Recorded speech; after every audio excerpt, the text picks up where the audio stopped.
Yo dudes! Welcome to Veg Stock. So people can often be confused and think veg stock it's like some mystical dark art. How do we do it? But simply it's extracting flavour from vegetables in water. It's not unlike making tea. Vegetable tea. And it's an amazing way for using up any rotting veg in your fridge. It really is. We're going to tell you the do's and the don'ts and our top tips. Here we go. So first up, you want a decent sized pot, and I'd usually half fill it with water and I'd put it on the high heat. Next step, get rotting veg or old veg or any part of veg. So, okay, do's, onion skins, great one for adding a brown colour. Anytime you're using onion, just save the skin. Try not to add too many because they will give it a brown colour if you don't want it to go too brown. Beauty. Boom. So if you want a clear stock, don't use onion skins in it. Next step, any type of veg you want. You'll see here we've carrots that are a bit rotten. Just get a knife and mash them up. And again, loosely, tops and all. Just make sure they're clean. That's literally So these are proper, like you can see that, like these are proper limp carrots. They've been hanging around in that fridge, I'd say, for 2 weeks. And literally just amazing for getting stock out of veg. Yeah, getting flavour. Flavour, yeah. Stock is pretty much, it's all about just extracting flavour into water.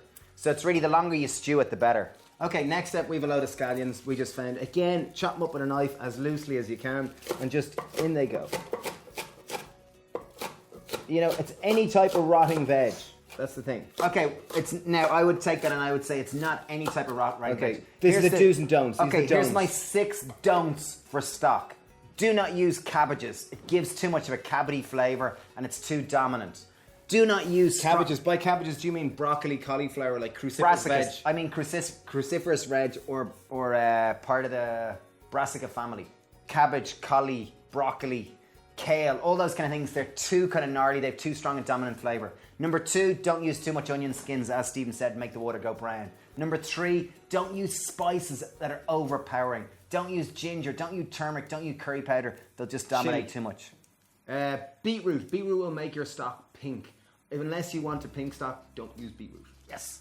And last one I would say is potato. If you use potato, it's going to come too thick and starchy, unless you want a starchy stock. Okay, that's a 6 don'ts. Okay, now these are the do's. Okay, garlic. Literally take a clove of garlic, bang, back of hand, in it goes. Skin and I'd always add in lots. I'd always add in like half a head, really.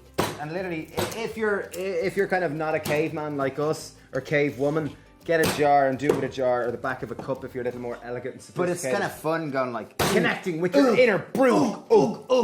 Okay, next thing's herbs. You'll see here we have some oregano or oregano, as you know, thyme. Just whack it in. So yeah, that's just, there's a little bit of thyme in the bottom of the fridge. And when you are at it, use the stalks and all. The stalks are all full of flavour. That's limp parsley, found in the bottom of the fridge again.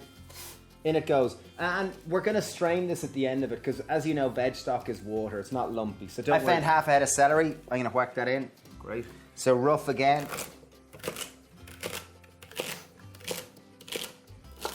I thought of one more don't as well. One more don't. So this is number 7, is Mediterranean veg don't tend to do well. So peppers, aubergines, courgettes, they don't tend to extract their flavour into water because they're too high in water themselves. So don't bother putting them in your veg. In your stock. Stick with root veg, really, you know. You see, even I have a parsnip here. He'll add nice flavour. Limp parsnip. A nice sweetness. A limp. About a 3-week-old limp parsnip. Asparagus. Again, use it all. Asparagus to make your pea smell delicious. Look at that. Veg stock is such a good way of using old veg, getting flavour, and there's nothing like having your own veg stock because you can control how salty it is or whatever way you want it. Fairness, it does look really. Is there enough veg there? Do you know the leek? You know, even if a leek here looks a bit limp, looks a bit crap, again, just take it, hack it up, just make sure it's clean. Don't be too caught up about how fine do I chop it. Hack it, whatever way you're comfortable hacking it.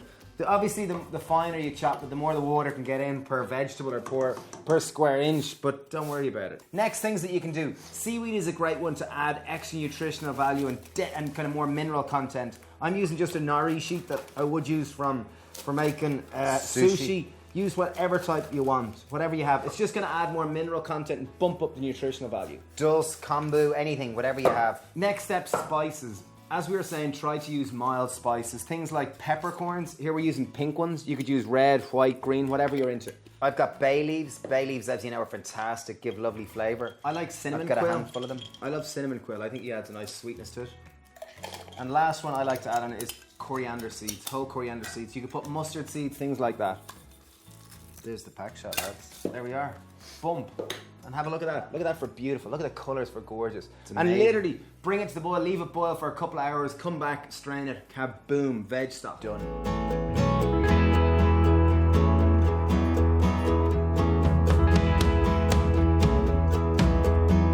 So she's been boiling away, simmering away at a gentle roll for probably about an hour now. So, And again, you can leave that boil for 2-3 hours. The longer you leave it, the more flavour that's going to be extracted from it. yeah. The stronger your tea. Yes! Your stock tea. Okay, so it's pretty simple. You just want a bowl or some kind of a pot and a strainer. Also known as a sieve. We're using a sieve in this case. But it's as simple as that. So see the water, it's got a nice kind of stock colour. Don't be afraid of mashing it and just squeezing out flavour, because everything has flavour in it. And I guess creating veg stock, you're literally trying to extract flavour and draw flavour from any vegetables, because most veg are kind of 90 to 95% water, so you want to just extract, break down the fibre and just, like, look at the colours there. And it's like Dark, a broth rich. as well. It's like a super tasty broth. And again, note the beauty, often veg stock cubes that you buy in a supermarket will have kind of palm oil and they'll have various kind of fat and lots of salt added to them. This, you'll note, we added no salt, so you can really control how much sodium or salt is in it.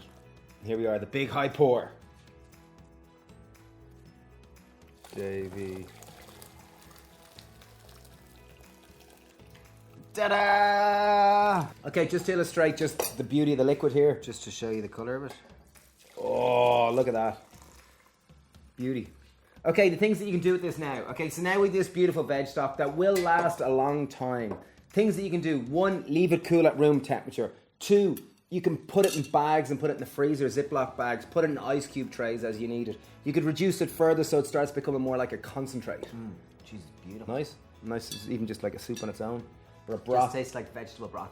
No, Delicious. you could add pasta to anything just, but it's such a great carrier for any sauce, any soup, anything, and you've made your own, and there's something beautiful about it. Anyway, enough waffle. Thank you for watching. Sincerely, big love. Do give us a shot. It's really simple, you know. And if you haven't, please subscribe. Thanks a mil. Cheers, wishing you all the best. Bye.